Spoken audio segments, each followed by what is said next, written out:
Chapter 2. Causes of the Babylonish Captivity. In the 3rd year of the reign of Jehoiakim, king of Judah, came Nebuchadnezzar, king of Babylon, unto Jerusalem, and besieged it. And the Lord gave Jehoiakim, king of Judah, into his hand, with part of the vessels of the house of God, which he carried into the land of Shinar to the house of his God, and he brought the vessels into the treasure house of his God. We also read of other invasions by the Babylonians a few years afterward, the first of which was in the reign of Jehoiachin, the son of Jehoiakim. Nebuchadnezzar, king of Babylon, came up against Jerusalem, and the city was besieged. And Nebuchadnezzar carried away all Jerusalem, and all the princes, and all the mighty men of valor, even 10,000 captives, and all the craftsmen and smiths. None remained, save the poorest sort of the people of the land. And he carried away Jehoiachin into captivity from Jerusalem to Babylon. The king of Babylon made Mattaniah, his father's brother, king in his stead, and changed his name to Zedekiah. Zedekiah was 21 years old when he began to reign, and he reigned 11 years in Jerusalem. And he did that which was evil in the sight of the Lord, according to all that Jehoiakim had done. For through the anger of the Lord it came to pass in Jerusalem and Judah, until he had cast them out from his presence, that Zedekiah rebelled against the king of Babylon. And it came to pass in the 9th year of his reign, that Nebuchadnezzar king of Babylon came, he and all his host, against Jerusalem, and pitched against it, and they built forts against it round about. And the city was besieged unto the 11th year of King Zedekiah. And the city was broken up, and all the men of war fled by night. And the king went the way toward the plain, and the army of the Chaldeans pursued after the king, and overtook him in the plains of Jericho, and all his army were scattered from him. So they took the king and carried him to Babylon. In the 19th year of King Nebuchadnezzar, king of Babylon, came Nebuzaradan, captain of the guard, a servant of the king of Babylon, unto Jerusalem, and he burnt the house of the Lord, and the king's house, and all the houses of Jerusalem, and every great man's house burnt he with fire.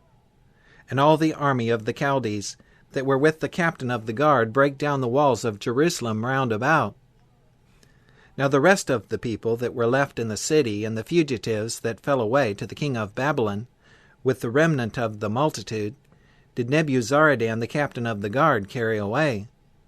But the captain of the guard left of the poor of the land to be vine-dressers and husbandmen. So Judah was carried away out of the land.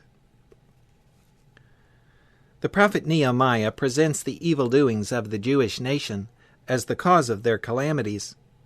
After recounting the Lord's dealings with them, and their oft-repeated rebellion, he declares, "They were disobedient and rebelled against thee, and cast thy law behind their backs, and slew thy prophets which testified against them to turn them to thee. And they wrought great provocations. Therefore thou deliveredst them into the hand of their enemies. God made Zion his holy habitation, the joy of the whole earth. But notwithstanding his goodness to his chosen people, they forgot him, and wandered into idolatry. Before their dispersion, repeated warnings came to them, but they refused to hearken, and pulled away the shoulder, and stopped their ears, that they should not hear. Yea, they made their hearts as an adamant stone, lest they should hear the law, and the words which the Lord of hosts hath sent in his Spirit by the former prophets. Therefore came a great wrath from the Lord of hosts. If men refuse to receive the admonitions of the Lord, if they persist in walking contrary to his instruction, he cannot deliver them from the sure consequences of their own course. If they place themselves in opposition to his purposes, and forsake the principles of heaven, he permits their enemies to humble them. Through Huldah the prophetess, God declared concerning the unrepentant nation, "Because they have forsaken me, and have burned incense unto other gods, that they might provoke me to anger with all the works of their hands. Therefore my wrath shall be kindled against Jerusalem." And what was the result? Therefore came a great wrath from the Lord of hosts. Therefore it is come to pass that as he cried, and they would not hear, So they cried, and I would not hear, saith the Lord of hosts. But I scattered them with a whirlwind among all the nations, whom they knew not. Thus the land was desolate after them, that no man passed through nor returned, for they laid the pleasant land desolate.